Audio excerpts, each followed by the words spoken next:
وأحسن منك لم تر قط عيني، وأجمل منك لم تلد النساء. خلقت مبرأ من كل عيب، خلقت مبرأ من كل عيب، كأنك قد خلقت كما تشاء. كتاب أنزلناه إليك مبارك ليدبروا آياته وليتذكر أولو الألباب. یہ کتاب برکت والی ہے جسے ہم نے آپ کی طرف نازل فرمایا ہے تاکہ دانش مند لوگ اس کی آیتوں میں غور و فکر کریں اور نصیحت حاصل کریں۔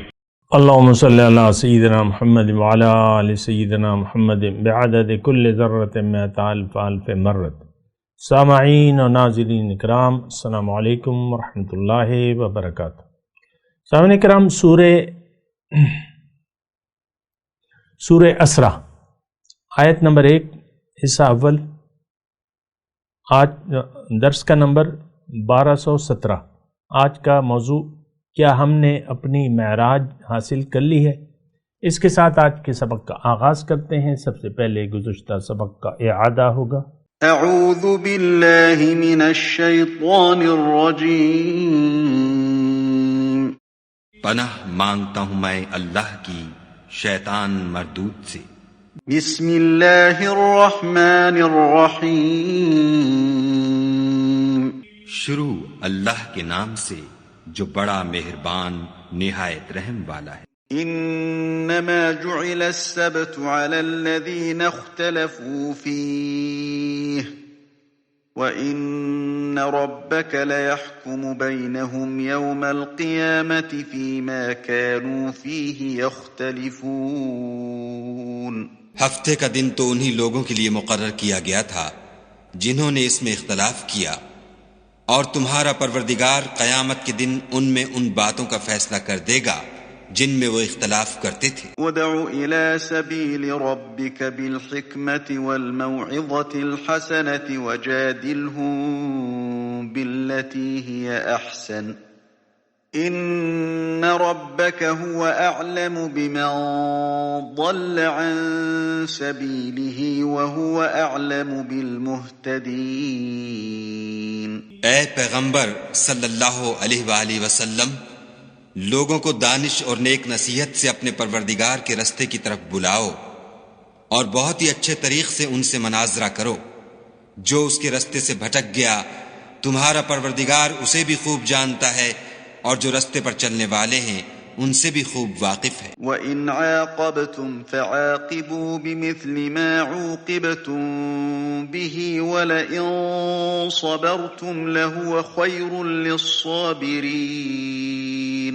اور اگر تم ان کو تکلیف دینی چاہو تو اتنی ہی دو جتنی تکلیف تم کو ان سے پہنچی، اور اگر صبر کرو تو وہ صبر کرنے والوں کے لیے بہت اچھا ہے۔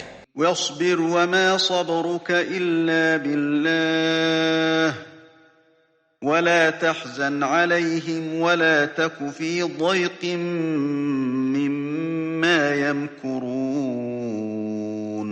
اور صبر ہی کرو، اور تمہارا صبر بھی خدا ہی کی مدد سے ہے، اور ان کے بارے میں غم نہ کرو، اور جو یہ بد اندیشی کرتے ہیں اس سے تنگ دل نہ ہو۔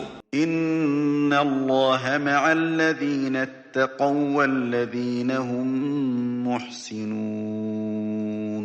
کچھ شک نہیں کہ جو پرہیزگار ہیں اور جو نیکوکار ہیں، خدا ان کا مددگار ہے۔ صدق اللہ العظیم۔ سامعین اکرام، سورہ اسرا لفظی ترجمہ: سبحان الذی اسرا بعبدہ لیلا من المسجد الحرام الی المسجد الاقصی۔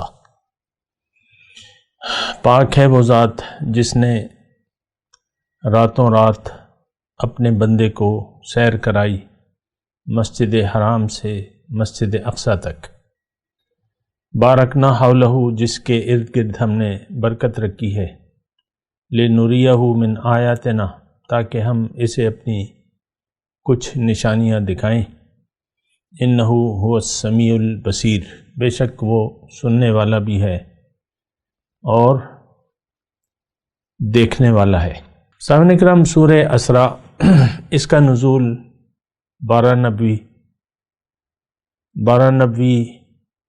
معراج حضور صلی اللہ علیہ وسلم کو ہوئی مع الجسم، روح مع الجسم، یہ خواب نہیں تھا، یہ جسمانی جسم کے ساتھ معراج تھی۔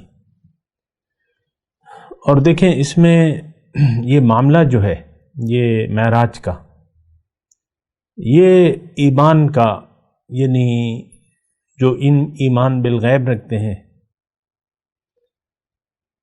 ان کے لیے ہے۔ اور اچھا، اس میں ایک بات تو یہ ہے کہ حضور صلی اللہ علیہ وسلم کی معراج امت کی معراج ہے۔ معراج کے لیے انسان کو عالم بالا سے عالم ناسوت میں بھجوایا گیا ہے، معراج حاصل کرنے کے لیے، معراج کے لیے کوشش کرنے کے لیے۔ انسان کی معراج اللہ سے ملاقات، میں دوبارہ عرض کر رہا ہوں، تھوڑا غور سے سنیں، انسان کی معراج اللہ سے ملاقات، اللہ کا تقرب اور اللہ کا دیدار ہے۔ سبحان اللہ، بہت بڑا مقام ہے اور یہی ہماری منزل ہے۔ وَأَنَّ إِلَىٰ رَبِّكَ الْمُنْتَهَىٰ، اے انسان تیری انتہا تو تیرا رب ہی ہے۔ تو دیکھیں، یعنی اس واقعے کو اگر آپ دیکھیں، اگر آپ معراج کہتے ہیں تو یہی انسان کی معراج ہے۔ دنیا میں انسان کی معراج یہ ہے۔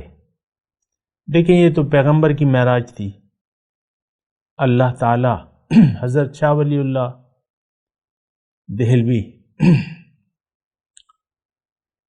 رحمۃ اللہ علیہ، ان کا ایک قول ہے کہ اللہ تعالی سالک کو دنیا میں اس کی حیثیت کے مطابق معراج کراتا ہے، اور پھر معراج کے مختلف درجے ہیں اور مختلف درجے ہیں۔ اور دیکھیں اگر ہم جنت میں جائیں گے بھی تو جنت کیا ہے؟ جنت اللہ سے ملاقات، اللہ کا دیدار اور اللہ کے تقرب کی جگہ کا نام ہے۔ یہ ایک بات نوٹ کر لیں۔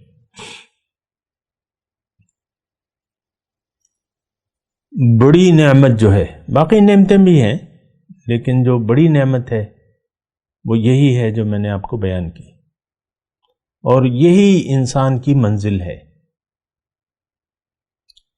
اسی کے لیے کوشش کرنے کے لیے انسان کو عالم بالا سے عالم ناسوت، یعنی یہ عالم مادیات میں بھجوایا گیا ہے۔ یہ بات بھی نوٹ کر لیں۔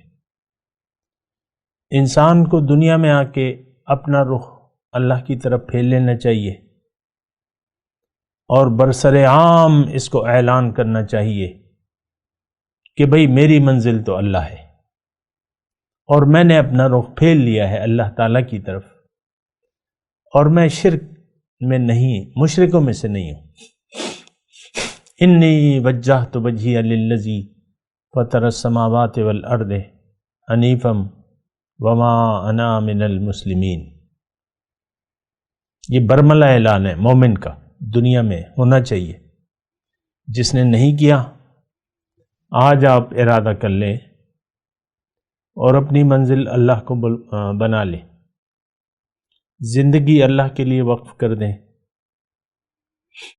منزل اللہ بنا کر زندگی اللہ کے لیے وقف کر دیں اور برملا اعلان کر دیں کہ ان صلاتی و نسکی و محیایا و مماتی للہ رب العالمین، للہ رب العالمین۔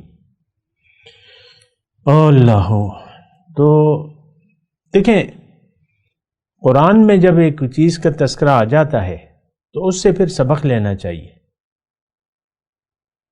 قرآن میں تذکرہ ہے معراج کا، حدیث میں زیادہ ہے، زیادہ مضمون ہے، یہاں تو ایک جملہ ہے، باقی تو پھر مضمون شروع ہو رہا ہے اپنا سورت کا۔ اور اس کے متعلق میں تھوڑا سا عرض کر دوں، میں چاہتا ہوں کہ جذباتیت سے کام نہ لوں اور چیدہ نقاط بیان کر دوں۔ سورہ اسراء جو ہے 1290 میں بیان اس کا نزول ہے۔ اس کے مضامین میں وہی بنیادی مضامین ہے جو سورہ نحل میں بیان ہوئے ہیں۔ اس سے جو پہلے ہم نے سورت پڑھی نا، وہی تقریباً مضامین ہیں، توحید، رسالت اور آخرت۔ اور اگر آپ دیکھیں کہ یہ اسی سورت کا ایک تسلسل ہے۔ سورہ نحل میں جو توحید کے مضامین ہیں، اس کے بعد اللہ تعالیٰ نے ایک عملی یعنی مسلمانوں کو ایک عملی شکل بنیادی طور پہ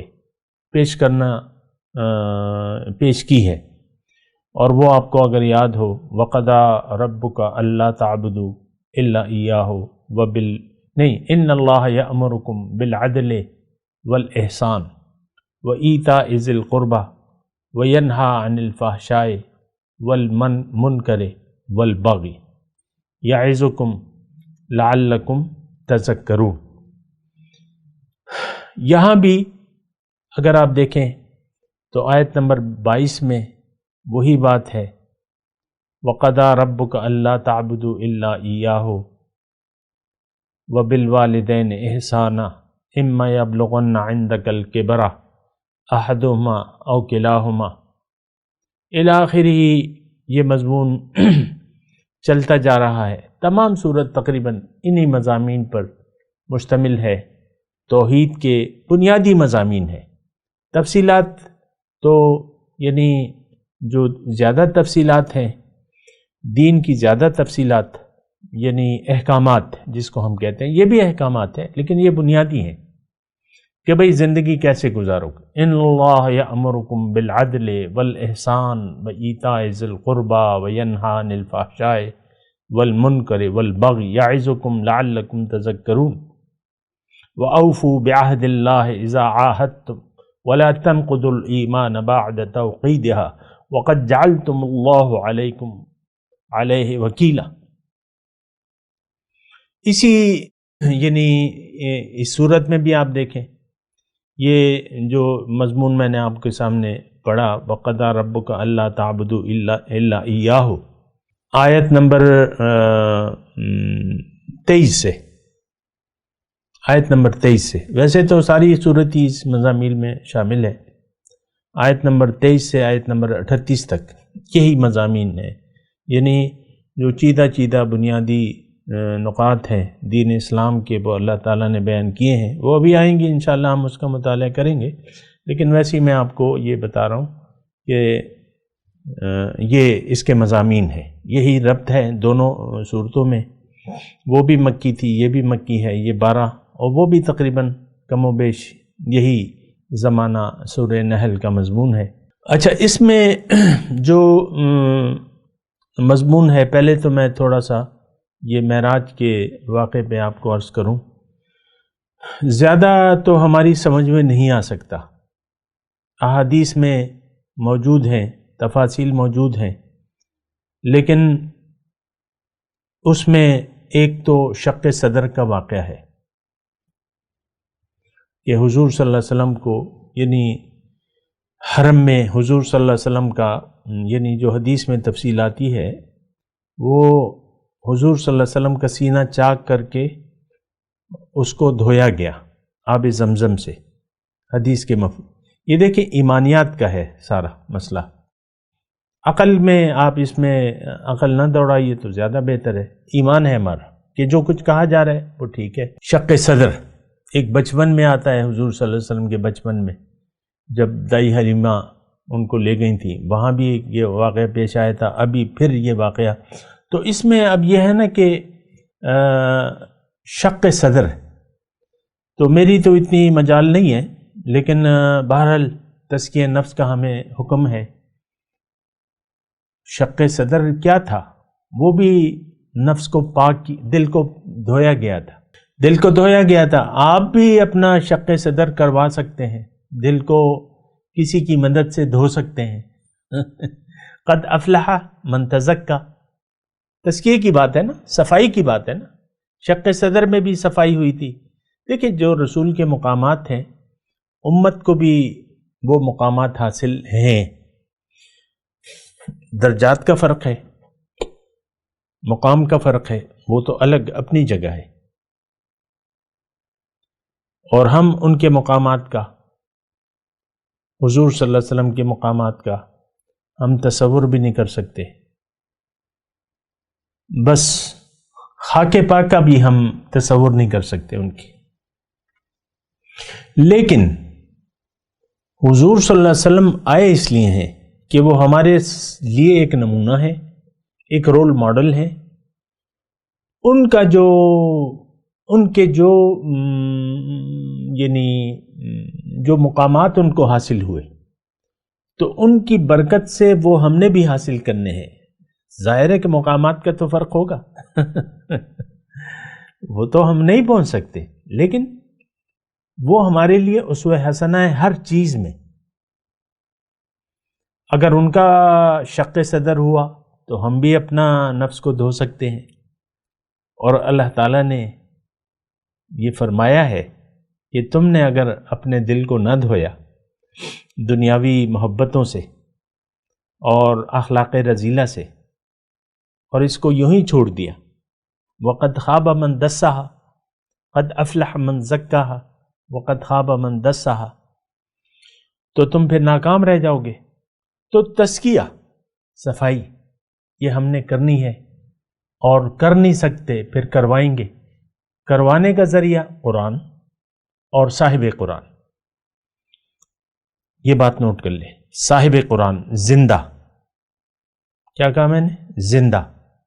حضور صلی اللہ علیہ وسلم نے اپنے دور میں اصحاب کرام کی تربیت کی اور ان کو ان کی معراج تک پہنچا دیا، ان کے نفس کا تزکیہ کیا. یہ بات دیکھیں، تعصب کی بات نہیں ہے اس میں. وَيُزَكِّيهِمْ، پیغمبر کی جو ڈیوٹیاں ہیں، 4 جگہ اللہ تعالیٰ نے اس کی وضاحت کی ہے کہ پیغمبر آتا ہے تو ان کا تزکیہ کرتا ہے. وَيُزَكِّيهِمْ یعنی انسان تزکیہ کرتا ہے. انسان اب وہ پھر اپنے طریقہ کار ہیں، لیکن قرآن کے حساب سے آج کے حالات میں آپ کو اللہ تعالیٰ نے حکم دیا ہے کہ ٹھیک ہے تم تقوی والے کام تو کرو، یا ایھا الذین آمنوا اتقوا اللہ وکونوا مع الصادقین. تقوی والے کام تو کرو لیکن سچوں کی معیت اختیار کر لو، سچوں کے ساتھ رہو. صحبت صالح ترا صالح کند، اچھے لوگوں کی صحبت تمہیں اچھا بنا دے گی اور برے لوگوں کی صحبت تمہیں برا بنا دے گی. یہ بات تو کسی شک و شبے سے بالاتر ہے. ایسا ہی ہے کہ صحبت اثر کرتی ہے. جس کا دل نورانی ہو، جس کا دل چمک رہا ہو اللہ کے نور سے، قلوبہم مصابیح الہدا کے الفاظ ہیں حضور صلی اللہ علیہ وسلم کے، کہ ایسے لوگوں کے دل ہدایت کے چراغ ہوتے ہیں. اور ظاہر ہے کہ یہ عرش الہی تو وہ پہلے ہی بنا چکے ہوتے ہیں اللہ کی توفیق اور اللہ کے فضل سے. تو پھر جب آپ ان سے ملاقات کرتے ہیں تو ان کی جو صحبت ہے تو پھر اس کے اثرات ہوتے ہیں. صحبت کے اثرات تو مطلب یہ ہے کہ آپ کو معلوم ہے اس میں تو کوئی دو رائے نہیں ہے کہ صحبت کے اثرات ہوتے ہیں. اچھے لوگوں کی صحبت آپ کو اچھا بنا دے گی، برے لوگوں کی ہم نشینی آپ کو برا بنا دے گی. یہ قرآن سے ثابت ہے. یا لیتنی یا ویلتا لیتنی لم اتخذ فلانا سبیلا لقد اضلنی عن الذکر بعد اذ جانی وکان الشیطان للانسان خذولا. مجھے تو اس نے بری صحبت میں اللہ تعالیٰ نے تذکرہ کیا ہے، کاش میں فلاں کو دوست نہ بناتا. اور اس نے تو مجھے ہدایت آنے کے بعد گمراہی کر دیا. لقد اضلنی عن الذکر بعد اذ جانی. تو اچھا، بہرحال میں آپ کو یہ کہہ رہا ہوں کہ پیغمبر کے جو مقامات ہیں تو وہ امت کے بھی ہیں، امت کے لیے بھی ہیں. درجات کا فرق تو میں نے آپ کو کہا کہ وہ ہوگا. اب نبی کی معراج امت کی بھی معراج ہے. جنت میں ہم کس کے ساتھ ہوں گے؟ اپنے نبی کے ساتھ ہوں گے انشاءاللہ ماشاء اللہ. کیونکہ المرء مع من احبہ، انسان قیامت میں اس کے ساتھ ہوگا جس کے ساتھ وہ محبت رکھے. تو مومن اللہ کے بعد سب سے زیادہ ان کو اللہ کا نبی ہے. لا یؤمن احدکم حتی اکون احب الیہ من والدہ وولدہ والناس اجمعین. تم میں سے کوئی شخص مومن نہیں ہو سکتا جب تک میں اس کو محبوب نہ ہو جاؤں، اس کے والد سے، اس کے اولاد سے اور تمام لوگوں سے زیادہ. تو یقیناً سب مومنوں کو، ہم سب مومنوں کو اللہ کے رسول، مخلوقات میں اللہ کے رسول سب سے زیادہ محبوب ہیں اور ہونے چاہیے. اللہ کے نبی کی محبت ہمارے ایمان کا تقاضا ہے. اللہ کے نبی کی محبت اگر آپ کے دل میں نہیں ہے تو آپ ان کے راستے پر چل بھی نہیں سکتے، آپ ان کا اتباع نہیں کر سکتے. یہ ضمنی طور پہ ایک نقطہ آ گیا ہے، اس کو ذرا غور سے سنیں. آج اگر ہمیں پیغمبر کی اطاعت اور اتباع مشکل لگتا ہے تو اس کی وجہ یہ ہے کہ ہمیں حضور صلی اللہ علیہ وسلم سے محبت نہیں ہے. دیکھیں، محبت ایک سے ہوتی ہے، ہزاروں سے نہیں. محبت ایک، مخلوقات میں ایک انسان، کون؟ محمد صلی اللہ علیہ وسلم. اور یہ تو پھر کبھی میں بیان بھی کر دوں گا کہ انسان سے کیوں محبت، یہ میں نے بیان بھی کیا ہے. میرے کلپ بھی یوٹیوب چینل پہ موجود ہیں. اور صاحب قرآن، تو حضور سے جو اس وقت جو سچا شخص ہے وہ دراصل صاحب قرآن ہے، وہ دراصل نائب نبی ہے، وہ وارث نبی ہے. تو اس سے بھی محبت کرنی چاہیے حضور کے واسطے سے. دیکھیں، بنیادی طور پہ تو محبت اللہ ہی کی ہے، یہ ایک بات نوٹ کر لیں. پھر اللہ سے جو چیزیں تعلق رکھتی ہیں، اللہ کی جو نشانیاں ہیں، اس کی تعظیم، ان کی محبت، یہ ایمان کا خاصہ ہے، یہ تقاضا ہے ایمان کا. من يعظم شعائر اللہ فإنها من تقوى القلوب. پیغمبر کون ہے؟ اللہ کی ایک نشانی ہے. ہمارے شیعہ جو بھائی ہیں تو ایک بڑا اچھا ان کا وہ ہے کہ یہ اپنے جو بڑے عالم ہوتے ہیں اس کو کہتے ہیں آیت اللہ، اور بجانب بالکل صحیح ہے. کیونکہ دیکھیں، آیت اللہ جو ہیں یعنی اللہ کی بڑی بڑی نشانیاں کیا ہیں؟ قرآن. اور قرآن کے بعد جو قرآن کی کتابیں ہیں جو دین سے تعلق رکھتی ہیں وہ بھی اسی زمرے میں آتی ہیں. قرآن کی تفسیر کسی نے لکھ دی یا اور کوئی دین کی کتاب ہے تو وہ اسی زمرے میں آئے گی، اس کی بھی آپ تعظیم کریں گے.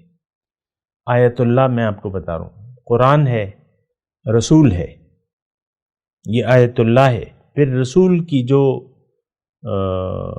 متبعین ہیں ان سے بھی محبت، یہ قرآن سے ثابت ہے، مومنین سے محبت، کامل مومن سے محبت، یہ قرآن سے ثابت ہے، قلبی تعلق جو ہے وہ مومنین سے۔ اچھا، پھر بیت اللہ، اللہ کا گھر ہے، بیت اللہ، خانہ کعبہ، یہ اللہ کی نشانی ہے، لیکن اس سے جو مساجد جو ہیں جن کا رخ جو کعبۃ اللہ کے قائم مقام ہے، تو وہ بھی نشانیاں ہیں اللہ تعالیٰ کی، ہر مسجد اللہ تعالیٰ کی نشانی ہے۔ تو اب یہ دیکھیں، یہی میں محبت کی بات کر رہا تھا، ضمنی طور پہ میں نے یہ تذکرہ شروع کیا تھا، لیکن میں آپ کو یہ بتا رہا تھا کہ محبت جو ہے وہ لازمی ہے، اور بنیادی طور پہ میں آپ کو یہ کہہ رہا تھا کہ نبی کا جو مقامات حاصل ہوتے ہیں وہ امت کے بھی ہیں۔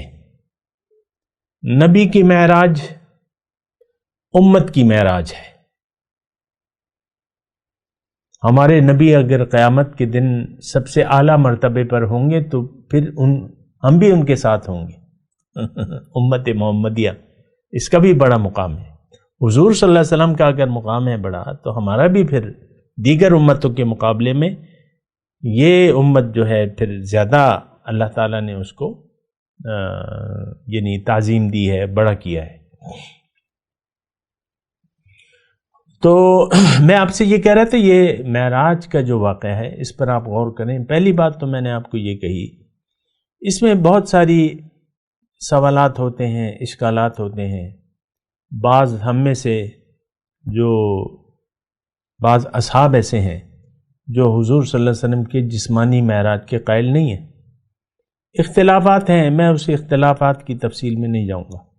بعض لوگ تو معراج کے قائل نہیں ہیں۔ بہرحال میں ان تمام لوگوں کا تذکرہ نہیں کروں گا۔ معراج حق ہے، مومن کی بھی معراج ہے، اور انسان اپنی معراج حاصل کرنے کے لیے دنیا میں آیا ہے۔ انسان، مطلق انسان آیا اس لیے ہے کہ وہ ترقی کرے اور اپنی معراج تک پہنچے۔ انسان اس لیے آیا ہے کہ وہ دنیا کو استعمال کرے اور اپنی معراج حاصل کرے۔ وَيُؤْتِ كُلَّ ذِي فَضْلٍ فَضْلَهُ، سورہ ہود میں یہ ہے، استغفروا ربکم،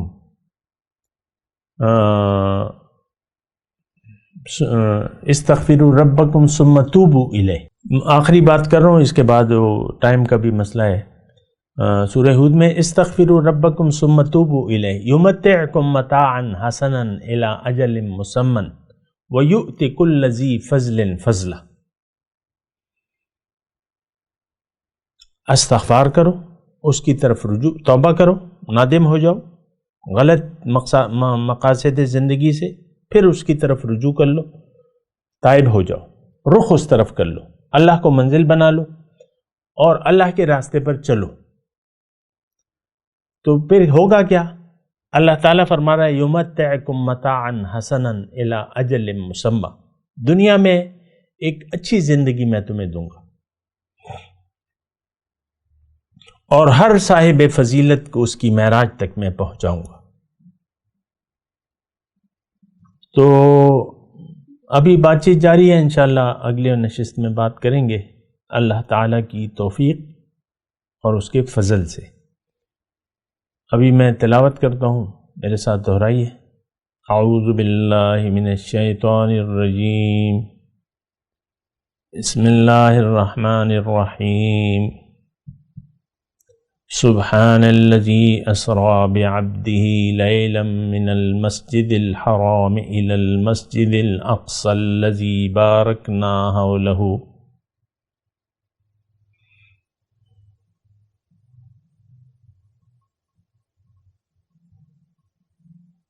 لنريه من آياتنا إنه هو السميع البصير۔ ترجمہ سنا دیں۔ سبحان الذی اسری بعبدہ، پاک ہے وہ ذات جس نے راتوں رات سیر کرائی رات کے ایک حصے میں، من المسجد الحرام الى المسجد الاقصی، مسجد حرام سے مسجد اقصی تک، بارکنا حولہ، جس کے ارد گرد ہم نے برکت رکھی ہے، لنریہ من آیاتنا، تاکہ ہم اسے اپنی نشانیاں دکھائیں، انہ هو السمیع البصیر، بے شک وہ سننے والا اور دیکھنے والا ہے۔ اب ان آیت کی تلاوت اور ترجمہ۔ اعوذ باللہ من الشیطان الرجیم، پناہ مانگتا ہوں میں اللہ کی شیطان مردود سے۔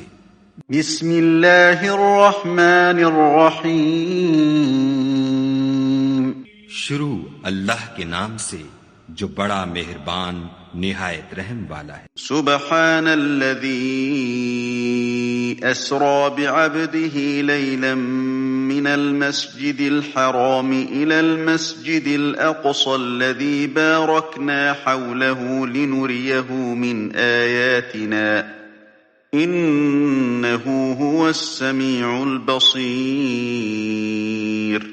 وہ ذات پاک ہے جو ایک رات اپنے بندے کو مسجد الحرام یعنی خانہ کعبہ سے مسجد اقصی یعنی بیت المقدس تک، جس کے گردا گرد ہم نے برکتیں رکھی ہیں، لے گیا تاکہ ہم اسے اپنی قدرت کی نشانیاں دکھائیں، بے شک وہ سننے والا اور دیکھنے والا ہے۔ اس کے ساتھ ہی آج کے درس کا وقت اختتام کو پہنچا۔ اگلے درس میں انشاءاللہ ملاقات ہوگی۔ وآخر دعوانا ان الحمد للہ رب العالمین۔ مولاي صل وسلم دائما ابدا على حبيبك خير الخلق كلهم